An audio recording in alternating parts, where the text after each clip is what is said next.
Welcome to In Conversation with David Frum. I'm your host, Sean Speer, editor-at-large at The Hub. I'm grateful to be back in conversation with David for another installment of our bi-weekly video and podcast series on the key issues concerning Canadian policy and politics. It's been a few weeks since we last spoke, so I thought in the first half of the show we'd cover some of the developments since our last conversation, including the Epstein Files, Trump's 35% tariff threats against Canada, and of course the ongoing war in Gaza. On the second half of the show, exclusive for the Hub's Heroes and Fellows, we're going to talk about a sense of pessimism that David has encountered in his experiences and travels in Canada over the summer. David, thanks as always for joining us. Thank you. David, I have to start with this crazy story about the Epstein Files. Neither of us are prone to conspiracy, but this does seem fishy, doesn't it? Those viewers of a certain age, listeners of a certain age, may remember the Scooby-Doo cartoon series.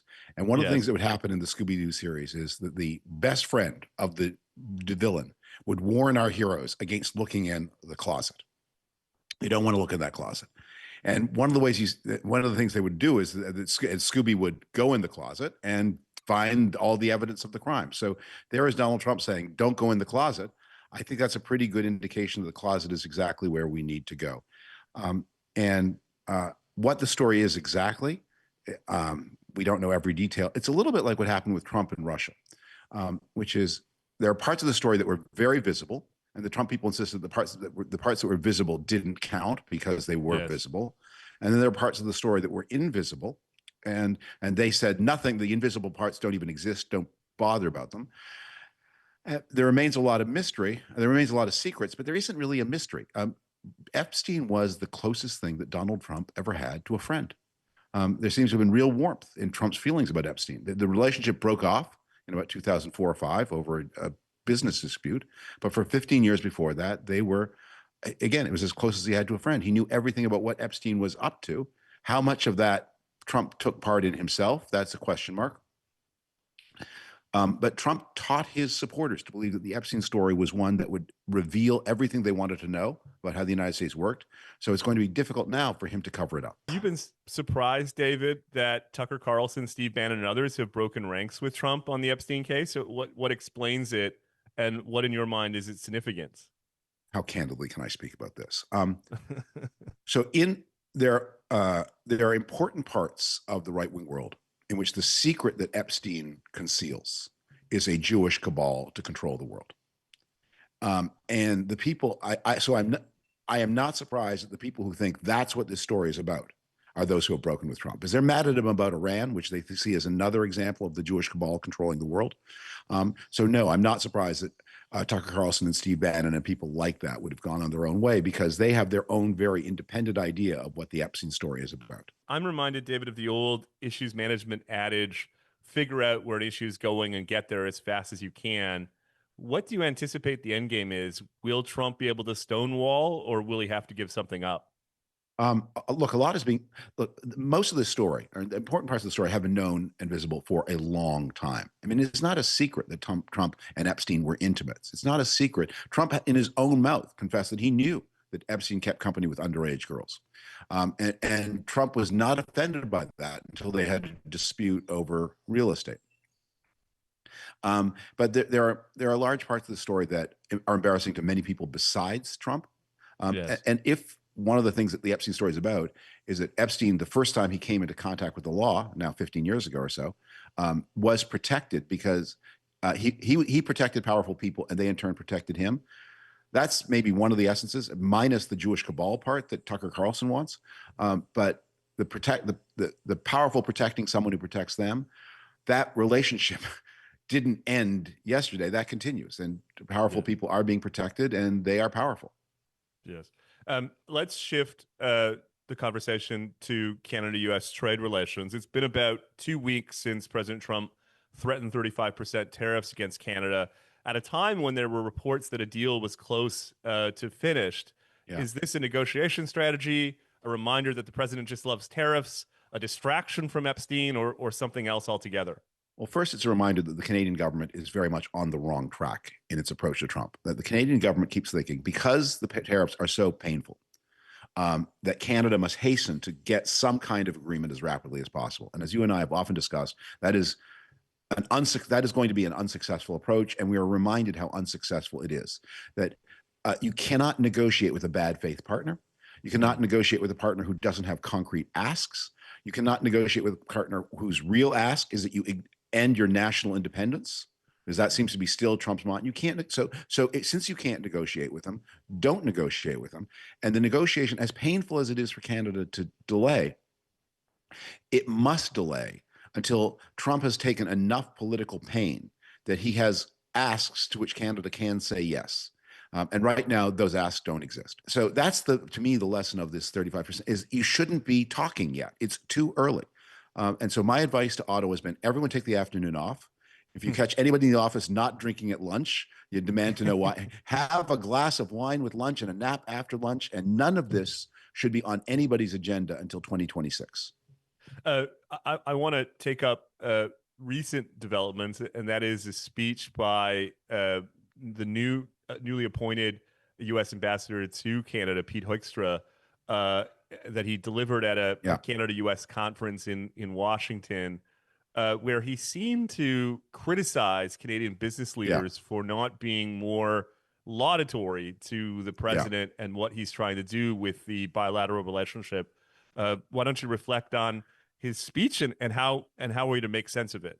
Now, I must stress, I have looked and I have not yet seen a text of the speech or a video of the speech. So I'm relying on the report in Politico Canada, which is quite detailed, but may or may not, may omit important caveats. So I just want to say, there is a risk here of relying on a press report of an unread speech that we may be unfair to what the ambassador said. So if that's so, I apologize in advance. But relying on Politico Canada's reports of a speech I'm unable to get a copy of, or I have as yet been able to get a copy of, I have to say, some nerve. That the idea that even hypothetically, even if they're a member of the Canadian business community craven enough or beholden enough or genuinely pro-Trump enough to want to defend the Trump policy to Canada, what on earth would you say? What defense could there possibly be? Beyond, remember, the United States is very big, very nearby, and is not going away, so keep that in mind. I mean, no one has to be reminded to keep in mind that it's big, nearby, and important. Every Canadian business person, every Canadian knows that, and every Canadian wants a better relationship. It's not Canada's fault that the relationship is troubled, but there is no glossing the stupidity, arrogance, aggression, and viciousness, and ultimately destructive nature of the Trump demands. The Trump negotiation started with saying, you remember that scene in, I think it's Goldfinger, where James Bond says to Goldfinger, Mr. Goldfinger, are you expecting me to talk? And Goldfinger replies, Commander Bond, I am expecting you to die. Okay, yes. So that's the negotiation. When someone says, I'm expecting you to die, how do you talk? There's no talk. There's nothing to talk about. It's not that Trump is coming up with, as he did in term one, demands on Canada, some of which are semi-plausible. Canada shouldn't have supply management in dairy. Okay, agreed. The United States shouldn't have supply management in sugar. Okay, that's a conversation. Yes. The provincial ownership of forests means that there's a subsidization of the lumber industry. Well, wait a moment. The rapid depreciation you give to the private forests of the United States is also subsidized. You can talk about that. And Canadians and Americans have been within bounds of reason and limit having those disagreements for a long time. But that's not what, to date, this is about. And since it's not, it takes some nerve to say that Canadians are being offended and are not trying to come up with some kind of rationalization for what Trump's saying that is less terrible than what Trump is actually saying. Indeed. And as you say, well, we haven't seen a copy or transcript of the ambassador's remarks. They are in keeping with his positioning on these issues since he arrived in Ottawa.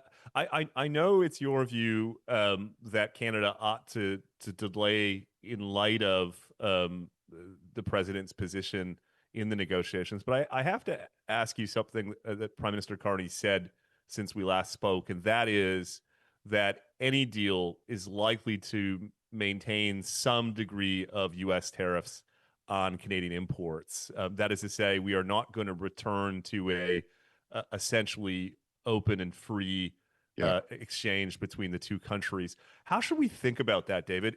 Is this the end of bilateral free trade. Is NAFTA essentially dead? NAFTA is dead. Um, because the whole point to a trade agreement is that two countries say, we're not, we're committed to not letting individual whims and bumps in politics change. We are going to set the relationship above politics. It's like central bank independence. You cannot, Yes. the central bank cannot say, well, this one time we're letting the president or the prime minister dictate interest rates. The president, prime minister dictates the interest rates even once the central bank is dead. So the principle of a free trade agreement is we're moving between these two countries trade from the realm of politics to the realm of law. It's either in the realm of law or it's in the realm of politics. It can't be a little bit in either. So yes, NAFTA is dead. And that means, and this is very, as I have stressed, it's very painful for me because my whole life on this issue has been on the other side of what I'm about to say. But, and have said before in the show, I'm going to say it again. Canada has always insisted that trade be separated from other parts of the relationship because the relationship is so important, and Canadians have come to the relationship with such goodwill and determination to cooperate while maintaining their own independence. So things like defense have been separate. But I think in the Trump era, that doesn't work anymore. So so the Carney people are thinking, if we go along with the American project for missile defense, that will help with the trade negotiation. And I think that's first a bad calculation. I don't think it will. And second, I think the leverage should work the other way. Instead of saying, we will help you with the missile defense in hope of getting a better trade deal, say, we won't help you with the missile defense until we've got a better trade deal. And yes, we've moved back into the realm of politics. Let's do, and Canada's greatest source of leverage over the United States is control over the airspace over which Chinese missiles would have to travel toward America. So that should have a price tag attached to it. Not before. I hate this. It should, I mean, between friends, no, it should be, this is our gift to you. We are honored and pleased and glad for this relationship that goes back to 1917. Yes.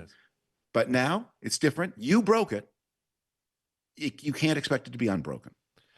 I really like your characterization of what we're seeing play out is the return to the politicization of economic exchange and trade between the two countries.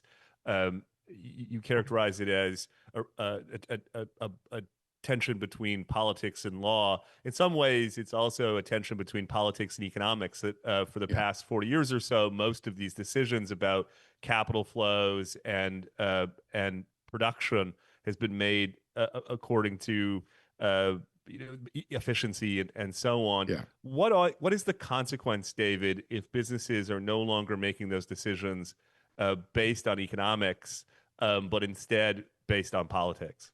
Well, one of the consequences for Canada is very negative is we go back to the days when businesses invested more in lobbying Ottawa, when businesses tried to game Canadian protectionism, when Canadians, for example, paid more for defense systems because they insisted the defense system be made in Canada, and where the priority for the defense system was that it create jobs, not that it work.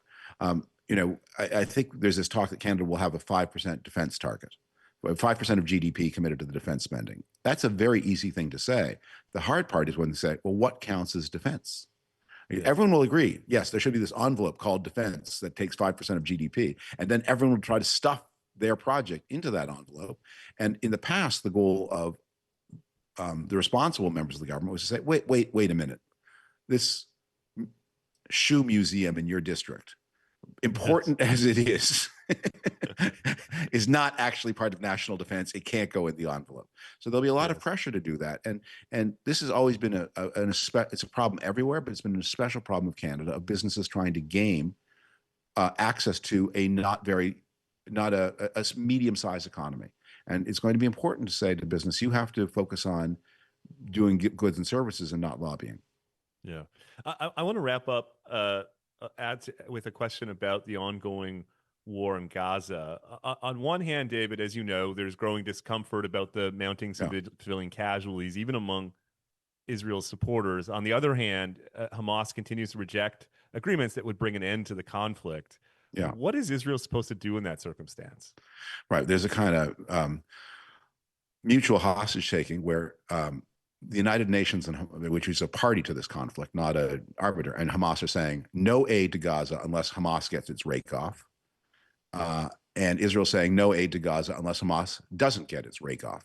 And that's what we're arguing about, is the Hamas rake off. And the UN is on the side of Hamas getting a rake off for whatever reasons they have, either whether they sincerely believe in Hamas or they just are so used to paying protection money, they can't imagine a world without protection money. So Israel doesn't have good options. From a Canadian point of view, I think to keep in mind here is this conflict is pretty obviously on the way to a wind down. It may not reach a true ceasefire, but my guess is we're speaking toward the end of July, that by sometime in the next week or two, my guess is that this conflict has some kind of ad hoc resolution. Not perfect, not permanent, but some kind of resolution. And Canada needs to re-emphasize, or not re-emphasize, it's never had, assert a policy of zero tolerance of civic disruption on Canadian soil in the ostensible name of Gaza. There is no justification ever for blocking traffic. There is no justification for shooting at schools or places of worship. There is no justification for harassing old age homes. Canada has developed this bad habit, and I see this very much in Toronto, where I grew up and where I have so many friends, where there's this kind of circle of mutuals where the municipal police say, we can't arrest anybody because the provincial prosecutors won't charge. And the provincial prosecutors say, well, we don't charge because the federally appointed judges won't sentence. And the federally appointed judges say, what do you expect from us? There are no arrests in front of us. What are we supposed to do? And it's very convenient for everybody that it's someone else's fault that they don't act. That has to end. And the leadership of that, even though much of the responsibility here is municipal and provincial, the federal government needs to say, that's it. This has to stop.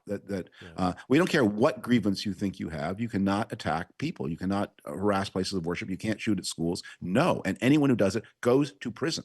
And the first people go to prison for a moderate time. The later people go to prison for a long time. It's intolerable and must stop. We don't care what excuses you invoke. Hear, hear. What a great place to wrap up this part of the conversation for our free audience. We'll pick it back up in a moment for Hub Heroes and Fellows. For those of you who want to hear David's thoughts on Canadian pessimism, you can go to hub.ca/join to sign up and get the full versions of In Conversation with David Frum and other exclusive content. For now, bye-bye.